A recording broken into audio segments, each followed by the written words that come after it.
আলাইকুম everyone my YouTube family. কেমন আছেন আপনারা সবাই? কাছে এবং দূরে, দেশ ও দেশের বাহিরে যে যেখান থেকে আমার ভিডিওটি দেখছেন, আশা করছি আল্লাহর রহমতে সবাই সুস্থ আছেন, ভালো আছেন। আলহামদুলিল্লাহ, আমরাও অনেক ভালো আছি। সাইমা আক্তার ব্লগ চ্যানেলে আর একটা নতুন ব্লগ দেখার জন্য আপনাদের সবাইকে আমন্ত্রণ জানাচ্ছি। আজকের ভিডিওটি আমি সকালের নাস্তার পর থেকেই শুরু করেছি। ভিডিওর শুরুতে হার্ডলি সবাইকে একটু অনুরোধ করব, আমার ভিডিওটি যারা এই মুহূর্তে শুরু করেছেন প্লিজ আমার ভিডিওটি পুরোটা কন্টিনিউ করবেন এবং একটা লাইক, সুন্দর একটা হেলদি কমেন্টস করে যাবেন। আর আমার ভিডিওটি কোথাও কোনো অংশে যদি একটুও ভালো লেগে থাকে তাহলে আমার চ্যানেলটি সাবস্ক্রাইব করে আমার পাশেই থেকে যেতে পারেন আর বেল আইকনটি বাজিয়ে দিবেন যাতে আমি কোনো ভিডিও ছাড়ার সঙ্গে সঙ্গে আপনাদের কাছে নোটিফিকেশন চলে যায় আর আপনারা সময় সুযোগ বুঝে আমার ভিডিওটি দেখে নিতে পারেন। এই খেলনাগুলো গোছানো আমার নিত্যদিনের একটা কাজ। প্রতিদিন এই খেলনাগুলো আমার 3 থেকে 4 বার গোছানো লাগে। তাই প্রায় ভিডিওতে আপনারা হয়তো এটাই দেখতে পান যে আমি প্রতিদিন খেলনা গোছাই। ঘর গোছানোর ভিতরে আমার এটা একটা নিত্যদিনের কাজ। বিছানা যেমন আমি প্রতিদিন 2-3 বার করে গুছিয়ে রাখি, এই মুহূর্তে গোছাবো আর ওই মুহূর্তে এলোমেলো হয়ে যাবে। বাচ্চা কাচ্চার ঘর হলে যা হয় আর কি। আমার যে সকল আপুদের বাচ্চা আছে তারা একমাত্র বুঝতে পারেন যে একই বিছানা কতবার গোছানো লাগে। তো যাই হোক, টাইটেল দেখে বুঝতে পেরেছেন আমি আজকে আপনাদের সঙ্গে কি বিষয় আলোচনা করতে যাচ্ছি। আমার টাইটেলটা এমন ছিল যে মেয়েদের কি সত্যি নিজের কোনো বাড়ি আছে? এই প্রশ্নটা আসলে আমার নিজেরও। মেয়েদের কি সত্যি নিজের কোনো বাড়ি আছে? ছোটবেলা সবাই বলে এটা তোমার নিজের বাড়ি। বাবার ঘর, মায়ের স্নেহ, ভাইয়ের ঝগড়া সবই নিজের মনে হয়। কিন্তু হঠাৎ করে একদিন কেউ বলে এ ঘরটা তো আর তোমার নয়, তোমার ঘর হবে অন্য কোথাও। তারপর শুরু হয় নতুন গল্প, নতুন ঘর, নতুন মানুষ, নতুন নিয়ম। সেখানে কেউ বলে এ ঘর তো তোমারও, কিন্তু সত্যি কি তাই? নিজের ঘরের জিনিস ধরতে গেলেও কখনো কখনো কারোর অনুমতির প্রয়োজন হয়। হয়তো উত্তরটা সহজ নয়, কিন্তু মেয়েরা তাদের নিজের ঘর নিজের মনেই তৈরি করে নেয়, ভালোবাসা, স্বপ্ন আর সম্মান দিয়ে। বাড়ি মানে সেই জায়গা যেখানে নিজের মতো করে থাকতে পারো। হ্যাঁ, মেয়েদের বাড়ি আছে, সেটা আর কোথাও নয়, তাদের মনের ভিতর। কথাগুলো কিন্তু একদম বাস্তব, কারণ আমার সাইডে সত্য একটা ঘটনা ঘটে গেছে গতকাল। মনটা ভীষণ খারাপ শুনে। কি বলবো, তার দুঃখে আমি কাঁদবো নাকি সে দুঃখে নিজেই কাঁদবে। তাদের বিবাহিত জীবন 3 বছরের ছিল। এই সম্পর্কটা 3 বছরে তেমনই তিক্ত হয়ে গিয়েছিল যে 4 মাসের ভিতরে তাদের সম্পর্কটা একদমই তিক্ত হয়ে গিয়েছিল যে তাদের সম্পর্কটা ছিন্ন করতে তারা বাধ্য হলো সামান্য একটু ভুল বোঝাবুঝি নিয়ে।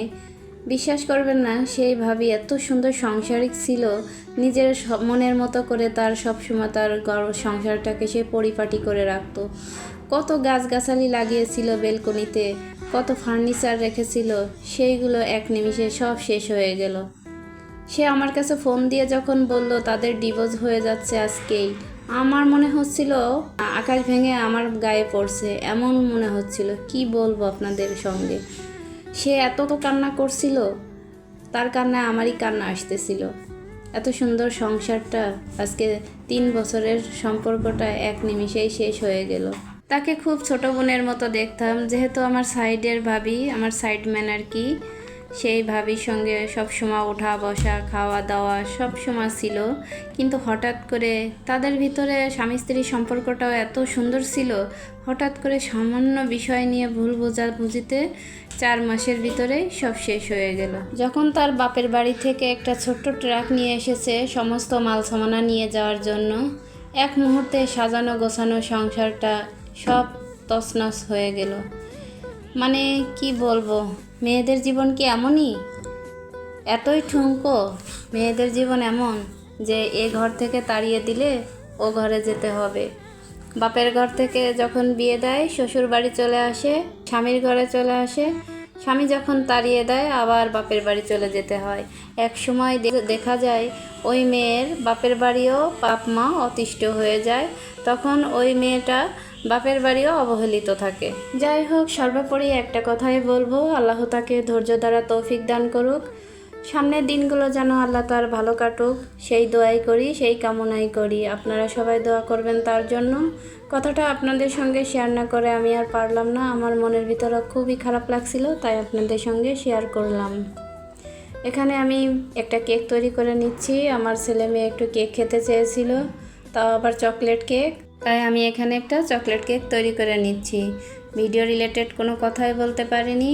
যাই হোক, এখানে আমি কোকো পাউডার দিয়ে আমি 3টা ডিম দিয়ে একটা বেটার তৈরি করে নিয়েছি।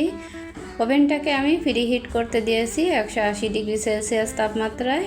আপ ডাউন হিট অন রেখে আমি 25 মিনিটের জন্য দিয়েছিলাম, কিন্তু আসলে এটা 20 মিনিটে আমার হয়ে গিয়েছিল। তো এখন আমি ওভেনের ভিতরে কেকটা এই যে দিয়ে দিচ্ছি, এটা হতে থাকুক। আমি এখন ওয়েট করব 20 মিনিটের জন্য। তো আমার কেকটা হয়ে গিয়েছে, আমি এখন একটু ডেকোরেশন করে নিচ্ছি।